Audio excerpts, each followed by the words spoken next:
स्वागत है साथियों, मैं हूं आपका मित्र हर्षदीप सिंह नाहर।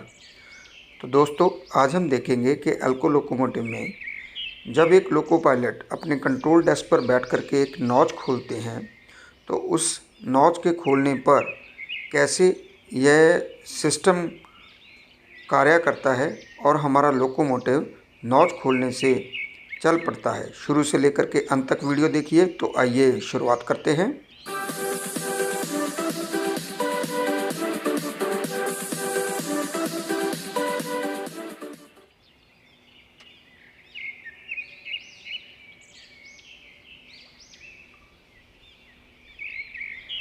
तो साथियों देखिए, ये है आपके एल्को लोकोमोटिव का पूरा विवरण कि कैसे हमारा लोकोमोटिव चलता है। इस एक डायग्राम के थ्रू अभी हम जानेंगे। तो ये है डीजल इंजन। हमारे एल्को लोकोमोटिव में 16 cylinder V shaped internal combustion 4 stroke cycle engine type diesel engine लगा है और उसी डीजल इंजन के साथ एक ट्रैक्शन अल्टरनेटर बंधा हुआ है कि जैसे डीजल इंजन चलना शुरू करता है तो वो ट्रैक्शन अल्टरनेटर के रोटर को भी घुमा देता है, क्योंकि ये कपलिंग के द्वारा डीजल इंजन की मेन क्रैंकशाफ्ट के साथ ट्रैक्शन अल्टरनेटर बंधा है। अब जब ट्रैक्शन अल्टरनेटर चलता है तो ट्रैक्शन अल्टरनेटर के साथ एक गियर है, वो गियर भी चलना शुरू कर देता है, जिसे कहते हैं ट्रैक्शन अल्टरनेटर का बुल गियर। ये बुल गियर के द्वारा दो ऑक्सिलरी मशीन्स हैं, एक है ऑक्सिलरी जनरेटर और एक है एक्साइटर जनरेटर। ये ऑक्सिलरी जनरेटर और एक्साइटर जनरेटर ये भी घूमना शुरू कर देते हैं। नॉट ओनली ये, इसके अलावा हमारे डीजल इंजन के अंदर बहुत सारे और दूसरे गियर्स भी हैं और उन्हीं गियर्स के द्वारा और बहुत सारी ऑक्सिलरीज भी चलती है, जो अभी मैं किसी और वीडियो में आपको बताऊंगा कि डीजल इंजन के साथ और कौन कौन सी ऑक्सिलरीज चल पड़ती है। जैसे ही हमारी मेन क्रैंकशाफ्ट चलती है तो और कौन सी ऑक्सिलरीज चल पड़ती है। तो फिलहाल आज हम इस वीडियो पर फोकस करेंगे कि हमारा डीजल इंजन जब चलता है तो कैसे हमारा माइक्रो प्रोसेसर पूरे सिस्टम को कंट्रोल करके हमारे लोकोमोटिव को मूव करा देता है।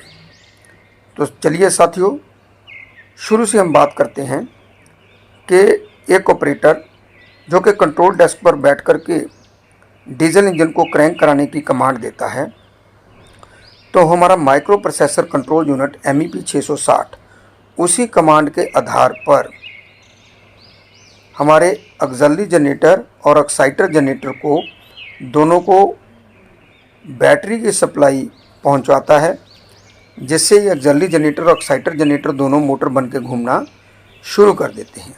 जब ये मोटर बन के घूमते हैं तो इनके साथ लगे हुए 43 दांतों के गियर ये ट्रैक्शन अल्टरनेटर के बुल गियर को घुमा देते हैं। ट्रैक्शन अल्टरनेटर का बुल गियर घूमेगा तो ट्रैक्शन अल्टरनेटर का रोटर भी साथ साथ घूमना शुरू कर देता है और उसी रोटर के साथ कपलिंग के साथ बंधा हुआ है हमारा ये डीजल इंजन की मेन क्रैंकशाफ्ट। तो डीजल इंजन की मेन क्रैंकशाफ्ट भी घूमना शुरू कर देती है। इसी प्रोसेस को कहते हैं इंजन क्रैंकिंग। और जब इंजन क्रैंक करना शुरू करता है तो डीजल इंजन जब क्रैंक करेगा तो क्रैंकिंग के दौरान हमारे इस डीजल इंजन के फ्री एंड में एक स्प्लिट गियर बंधा है।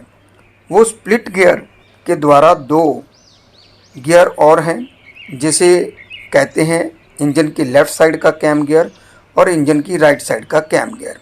इंजन की लेफ़्ट साइड और इंजन की राइट साइड के कैम गियर के द्वारा कैम शाफ्ट भी चलनी शुरू कर देती है। इस चित्र में नहीं है, लेकिन कैम शाफ्ट भी चलनी शुरू कर देती है। ये सामने आपको दिखाई जा रही है कैम शाफ्ट। ये कैम शाफ्ट भी घूमना शुरू कर देती है। पर जो हमारी इंजन की राइट साइड की कैम गियर है, उस इंजन के राइट साइड के कैम गियर के द्वारा गवर्नर के अंदर लगा हुआ पंप वो भी चलना शुरू कर देता है और वुडवर्ड गवर्नर के अंदर एक हाइड्रोलिक प्रेशर डेवलप होता है। और इसी गवर्नर के अंदर जब हाइड्रोलिक प्रेशर डेवलप होता है तो यह गवर्नर फ्यूल की सप्लाई का रास्ता खोल देता है। गवर्नर जब फ्यूल की सप्लाई का रास्ता खोल देता तो डीजल इंजन के अंदर फायरिंग स्टार्ट हो जाती है। दैट मीन्स इंजन क्रैंक करने के बाद 150 आरपीएम के ऊपर जब मेन क्रैंकशाफ्ट की स्पीड पहुंचती है तो यह फायरिंग स्टार्ट हो जाती है। और फायरिंग जब स्टार्ट हो जाएगी यानी कि ईंधन का छिड़काव गवर्नर के द्वारा डीजल इंजन के द्वारा अंदर करवा दिया जाएगा as per firing order. Firing order के अनुसार डीजल इंजन के अंदर तेल का छिड़काव होगा और जब तेल का छिड़काव होगा तो अंदर में आग लग जाएगी, विस्फोट होगा और उसी आग के द्वारा उसी जो अंदर में फ्यूल बर्न हो रहा है उसी की हीट के द्वारा एनर्जी डेवलप होगी, गैसेस डेवलप होगी और उन गैसेस को निकलने का रास्ता कहीं नहीं मिलेगा और वो जो गैसेस नीचे को पिस्टन्स के ऊपर अपना दबाव डालेगी। पिस्टन्स जो कि मेन क्रैंकशाफ्ट को कनेक्टिंग रॉड की सहायता से घुमा देंगे। तो ये इस प्रकार जो ईंधन के जलने से जो अंदर में हीट एनर्जी पैदा हुई है उसी से हमारी अब मेन क्रैंकशाफ्ट घूमना शुरू कर देगी और इंजन के आरपीएम बढ़ने शुरू हो जाएंगे।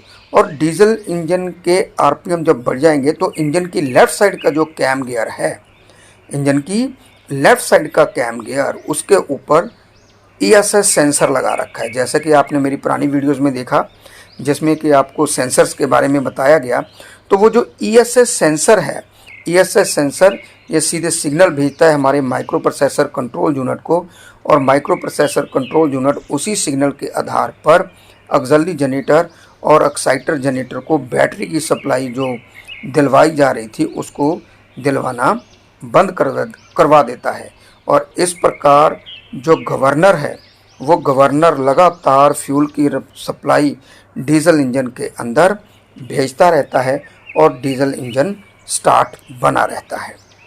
और डीजल इंजन जब आइडल की स्पीड में चलता है तो 400 आरपीएम पर चलता है और उसी के अनुसार ये फ्यूल की सप्लाई का रास्ता गवर्नर के द्वारा खोला रखता है और डीजल इंजन की मेन क्रैंकशाफ्ट घूमती रहती है। अब जब डीजल इंजन की मेन क्रैंकशाफ्ट घूमेगी तो अब जो traction alternator as well as दूसरी और बहुत सारी ऑक्सिलरी इंक्लूडिंग ऑक्सिलरी जनरेटर और एक्साइटर जनरेटर भी घूमना शुरू कर देंगे। तो यहाँ पर देखिए हमारा डीजल इंजन स्टार्ट हो गया है।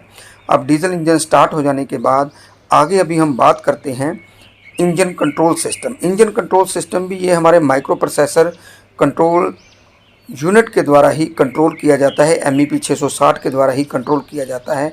कैसे कि कंट्रोल डेस्क के ऊपर बैठ करके लोको पायलट जब नॉचअप करेंगे थ्रॉटल हैंडल से अपने इंजन की स्पीड को एडवांस करने के लिए नॉचअप करेंगे तो उस दौरान ये सिग्नल हमारे माइक्रो प्रोसेसर कंट्रोल यूनिट को जाएंगे और माइक्रो प्रोसेसर कंट्रोल यूनिट उसी सिग्नल के आधार पर आगे गवर्नर को सिग्नल भेजेगा और गवर्नर नॉच पोजीशन के अनुसार फ्यूल का रास्ता और खोल देगा, यानी कि फ्यूल की सप्लाई गवर्नर और बढ़ा देगा। रिजल्टेंट डीजल इंजन की स्पीड बढ़ जाएगी, कहें कि मेन क्रैंकशाफ्ट की स्पीड बढ़ जाएगी और गवर्नर जो कि फ्यूल की सप्लाई को कंट्रोल करके डीजल इंजन की स्पीड को नियंत्रित रखना according to request of operator या एज पर थ्रॉटल हैंडल पोजीशन। तो ये है हमारे गवर्नर का कार्य। और जैसे जैसे लोको पायलट अपने कंट्रोल डेस्क पर बैठ कर के थ्रॉटल को एडवांस करते जाते वैसे वैसे हमारा माइक्रो प्रोसेसर कंट्रोल यूनिट या गवर्नर को सिग्नल भेजता रहता है और गवर्नर उसी सिग्नल के आधार पर फ्यूल की सप्लाई का रास्ता खोल देता है, फ्यूल की सप्लाई बढ़ाता है। रिजल्टेंट डीजल इंजन की स्पीड बढ़ती रहती है और डीजल इंजन की स्पीड के साथ साथ इसके साथ दूसरी जितनी भी ऑक्सिलरीज जुड़ी हैं उसकी स्पीड भी बढ़ती जाएगी। यदि आप कहेंगे तो मैं एक वीडियो आपके लिए अलग से बना दूंगा जिसमें कि डीजल इंजन के आरपीएम बढ़ने पर जहाँ हमारी मेन क्रैंकशाफ्ट के घूमने पर उसके साथ कौन कौन सी ऑक्सिलरीज चलती है इसके बारे में वीडियो अलग से बना दी जाएगी। तो देखिए साथियों, इसी जैसे इंजन के आरपीएम बढ़ते हैं रिजल्टेंट ट्रैक्शन अल्टरनेटर के रोटर के आरपीएम भी बढ़ेंगे और ट्रैक्शन अल्टरनेटर के रोटर के साथ एक बुल गियर लगा है, वो बुल गियर के आरपीएम भी बढ़ेंगे। और बुल गियर से ही 4 रह करके ऑक्सिलरी जनरेटर और एक्साइटर जनरेटर और एक है FTTM। इसके गियर साथ में जुड़े हुए हैं 43 दांतों के गियर। इसी ट्रैक्शन अल्टरनेटर के बुल गियर से चाल लेकर के वह चलते हैं। रिजल्टेड ऑक्सिलरी जनरेटर और एक्साइटर जनरेटर के अंदर जो आर्मेचर लगे हैं उसकी भी स्पीड बढ़ेगी। अब आगे बात करते हैं, तो ये था हमारे इंजन कंट्रोल जो कि माइक्रो प्रोसेसर कंट्रोल सिस्टम द्वारा कंट्रोल करवाया जाता है। अब आगे बात करते हैं ऑक्सिलरी जनरेटर कंट्रोल। तो देखिए साथियों कि जैसे जैसे लोको पायलट या एक ऑपरेटर थ्रॉटल हैंडल को एडवांस करता रहता है, वैसे वैसे गवर्नर फ्यूल की सप्लाई का रास्ता खोलता रहता है और तैसे तैसे डीजल इंजन के अंदर मेन क्रैंकशाफ्ट की स्पीड बढ़ती रहती है। रिजल्टेड इसके साथ चलने वाली ऑक्सिलरी की स्पीड भी बढ़ेगी।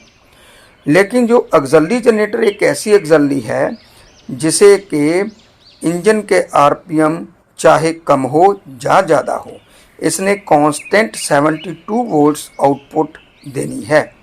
तो ऑक्सिलरी जनरेटर से कांस्टेंट 72 वोल्ट आउटपुट लेने के लिए ये auxiliary generator control system micro processor के अंदर लगाया गया है, जो कि ऑक्सिलरी जनरेटर से irrespective of main crankshaft speed auxiliary generator से लगातार 72 वोल्ट की सप्लाई उत्पन्न करवाता रहता है।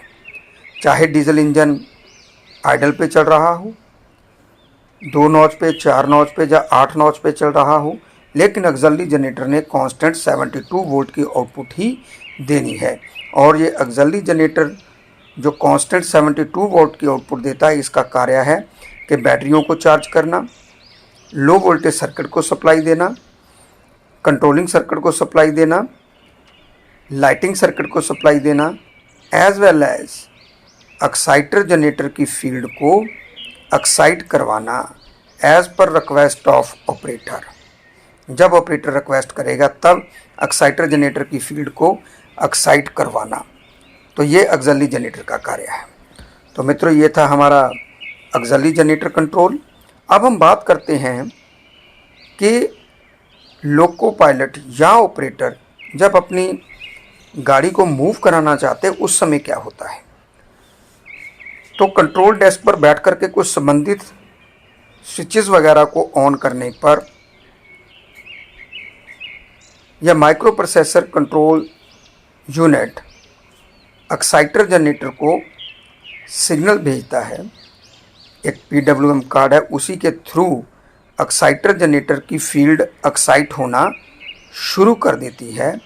ऑक्सिलरी जनरेटर जो बिजली बना रहा है ये एक्साइटर जनरेटर की फील्ड में जाएगी और एक्साइटर जनरेटर की फील्ड में कितना करंट जाना है ये निर्धारित करता है हमारा micro processor control unit. Irrespective of demand, loco pilot की डिमांड के ऊपर एक्साइटर जनरेटर की फील्ड एक्साइट होगी, लेकिन कितनी एक्साइट होनी है ये निर्धारित करेगा हमारा माइक्रो प्रोसेसर कंट्रोल यूनिट में लगा हुआ एक्साइटेशन कंट्रोल। अब ऑक्सिलरी जनरेटर की जो सप्लाई है वो एक्साइटर जनरेटर की फील्ड में जाएगी। एक्साइटर जनरेटर करंट बनाएगा। एक्साइटर जनरेटर जो करंट बनाएगा वो करंट यहाँ पर एक GF कॉन्टैक्टर लगा रहता है। ये GF कॉन्टैक्टर के थ्रू ट्रैक्शन अल्टरनेटर की फील्ड में जाएगा और ट्रैक्शन अल्टरनेटर की फील्ड जब एक्साइट होगी तो ट्रैक्शन अल्टरनेटर 3 फेस AC बिजली बनाना उत्पन्न करेगा, शुरू करेगा। 3 फेस बिजली बनाएगा और वो 3 फेस बिजली आगे रेक्टिफायर पैनल में दे दी जाएगी। रेक्टिफायर पैनल इस 3 फेस AC बिजली को DC में परिवर्तित करेगा और ये DC बिजली आगे हमारे power conductor, reverser conductor, BKT conductor के थ्रू होती हुई ट्रैक्शन मोटरों को पहुंचेगी और इन power conductor, reverser conductor, BKT conductor, इन सब को ऑपरेट करवाने का काम, इन सब को कंट्रोल करने का काम हमारा propulsion control system, micro processor control unit में एक प्रपल्शन कंट्रोल सिस्टम लगा है, वो प्रपल्शन कंट्रोल ही है जो इनको कंट्रोल करता है और ये इसकी सप्लाई आगे ट्रैक्शन मोटरों को चली जाएगी। ट्रैक्शन मोटरों की field as well as armature, इन दोनों में सप्लाई चली जाएगी और ट्रैक्शन मोटरों के अंदर आर्मेचर घूमने शुरू करेंगे। अब जब ट्रैक्शन मोटरों के आर्मेचर घूमेंगे तो आर्मेचर के साथ एक पिनियन बंधा है। हमारे WDM-3A लोकोमोटिव में जो पिनियन के दांते हैं वो है 18। वो पिनियन घूमेगा, वो पिनियन आगे एक बुल गियर है उसको घुमाएगा। बुल गियर जिसके के दांते 65 है WDM-3A लोकोमोटिव में, वो बुल गियर घूमेगा। बुल गियर है एक्सल के ऊपर बंधा, एक्सल चलेगा और एक्सल के दोनों तरफ बंधे हैं चक्के, तो चक्का मूव करना शुरू कर देगा। तो इस प्रकार हमारा लोकोमोटिव मूव कर जाता है। अब लोको पायलट की ज़रूरत के अनुसार, लोको पायलट की ज़रूरत के अनुसार जब कंट्रोल डेस्क पर बैठ कर के लोको पायलट अपनी ज़रूरत के अनुसार थ्रॉटल हैंडल को एडवांस करेगा, वही सिग्नल हमारे माइक्रो प्रोसेसर कंट्रोल यूनिट में जाएंगे।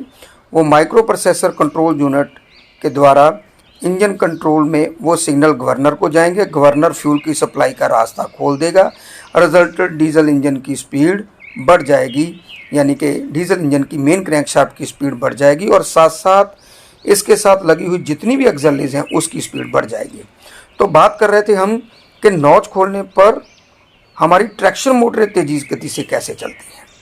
तो जैसे ही यह डीजल इंजन की स्पीड बढ़ेगी, रिजल्टेड दूसरी एक्सेलरीज भी चलेगी और हमारी तेज गति से चलेगी। और मेन एक्सेलरी है हमारी ट्रैक्शन अल्टरनेटर। ट्रैक्शन अल्टरनेटर का रोटर भी तेज गति से घूमेगा। एक्साइटर जनरेटर इस रोटर की फील्ड को, इस रोटर को और ज़्यादा एक्साइट करेगा। रोटर जो कि एक रोटेटिंग फील्ड है, वो फील्ड और ज़्यादा एक्साइट होगी क्योंकि एक्साइटर जनरेटर करंट और अधिक बनाएगा। अब एक्साइटर जनरेटर, और ये करंट एक्साइटर जनरेटर ने कितना देना है ट्रैक्शन अल्टरनेटर को, ये निर्धारित करता है हमारा माइक्रो प्रोसेसर में लगा हुआ एक्साइटेशन कंट्रोल। और ट्रैक्शन अल्टरनेटर की फील्ड और ज़्यादा एक्साइट होने से ट्रैक्शन अल्टरनेटर और अधिक करंट बनाएगा और वो करंट रेक्टिफायर पैनल में जाएगा। रेक्टिफायर पैनल इसको डीसी में परिवर्तित करेगा और ये DC current power conductor, reverser conductor, BKT conductor के थ्रू होता हुआ ट्रैक्शन मोटरों में चला जाएगा। ट्रैक्शन मोटरों की field as well as armature. इस प्रकार अब ट्रैक्शन मोटरों के आर्मेचर और तेज गति से घूमेंगे। रिजल्टेड पिनियन तेज गति से घूमेगा, बुल गियर तेज गति से घूमेगा और एक्सल तेज गति से घूमेगा और एक्सल के दोनों तरफ लगे हुए चक्के तेज गति से घूमेंगे। तो इस प्रकार देखिए कि कंट्रोल डेस्क पर बैठ करके लोको पायलट तो केवल नॉच को एडवांस करता है, लेकिन अंदर में सिस्टम कैसे कार्य करता है ये इसके द्वारा, इस डायग्राम के द्वारा आपने समझा। तो मित्रों, ये थी हमारे एल्को लोकोमोटिव में कैसे हमारा पूरा सिस्टम कंट्रोल होता है उसकी डायग्राम। आशा करता हूँ कि आप लोगों को ये जानकारी काफ़ी अच्छी लगी होगी। तो मित्रों, इस जानकारी का लाभ उठाएं और अपने लोकोमोटिव को गंतव्य तक बिना किसी रुकावट के, बिना किसी ट्रबल के पहुंचाएं। और यदि कभी कोई ट्रबल आती भी है तो उसको आप ईज़िली ट्रबल शूट कर पाएँ, यही हमारा उद्देश्य है।